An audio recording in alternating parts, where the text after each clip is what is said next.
What if I told you that the floating mountains from Avatar are real? Not CGI, not movie magic, real. Towering stone pillars that pierce through the clouds like something from another world. Welcome to Zhangjiajie, China, the place that inspired one of the biggest movies ever made. But here's what they didn't tell you. Hidden deep in Hunan Province, Zhangjiajie National Forest Park is home to over 3,000 sandstone pillars. Some reach over 200 meters high. That's taller than a 60-story building, shooting straight out of the jungle. For centuries, this place was a secret.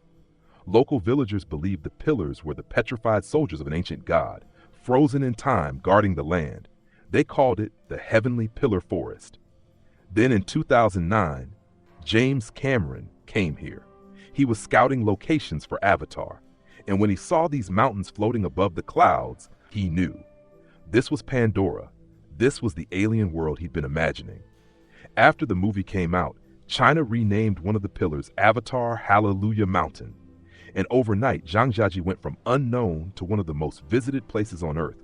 But here's the thing. Most tourists never see the real Zhangjiajie. They take the cable car up, snap a selfie at the viewpoint, and leave. What they don't know is that deep in the park, there are places even locals won't go. Ancient trails that disappear into the mist, caves that echo with sounds nobody can explain, and cliffside paths so narrow, one wrong step means, well, let's just say there's no coming back. Let me tell you about the Tianmen Mountain Road. 99 hairpin turns, 11 kilometers of switchbacks that climb 1,300 meters straight up the mountainside. Locals call it the Road to Heaven, but the nickname has a darker meaning. At the top, a natural hole carved through the mountain, Heaven's Gate. A 131-meter-high archway formed over thousands of years. Ancient legends say it's a portal between worlds. In 1999, a stunt pilot flew a plane through it, just to prove it could be done. But to reach it, you have to climb 999 steps, straight up, no shortcuts. And here's the bizarre part. Every year, people report the same thing. Around step 700, they hear whispers, voices calling their names, but when they turn around, nobody's there. Scientists say it's the wind, echo effects, but the locals, they say it's the mountain testing you, asking if you're worthy to pass through the gate. So how did these pillars form? 380 million years ago, this entire area was underwater. An ancient sea covered everything. Over time, the water receded, and what was left? Layers of sandstone and quartz. Then erosion went to work. Rain carved vertical cracks. Frost expanded them. Plants broke through. And slowly, impossibly, these towers emerged. Scientists call it pillar karst topography. But standing beneath them, it feels like something divine carved them by hand. Today, over 5 million people visit Zhangjiajie every year. But there's a side of this place most never experience. The villagers who've lived here for generations, they know the mountains differently. They'll tell you, never hike alone after sunset. The mist moves too fast. One moment you can see the trail. The next you're surrounded by white. And the pillars, they all look the same. People have been lost for days, walking in circles, convinced the mountains were shifting. In 2016, they opened the world's longest and highest glass bridge, 430 meters long, 300 meters above the canyon floor. You can see straight down through the glass. And yes, it's as terrifying as it sounds. On opening day, a tourist dropped a steel ball to test the glass. It bounced, didn't even crack. But still, when you're standing in the middle and the wind picks up and the whole bridge sways, your brain screams run, even though you know you're safe.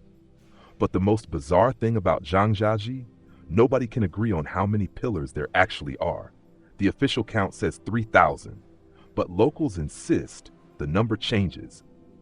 They say on certain mornings when the fog is thick and the light is just right, new pillars appear. Ones that weren't there the day before. And by afternoon, they're gone again, vanished into the mist. Scientists say it's an optical illusion.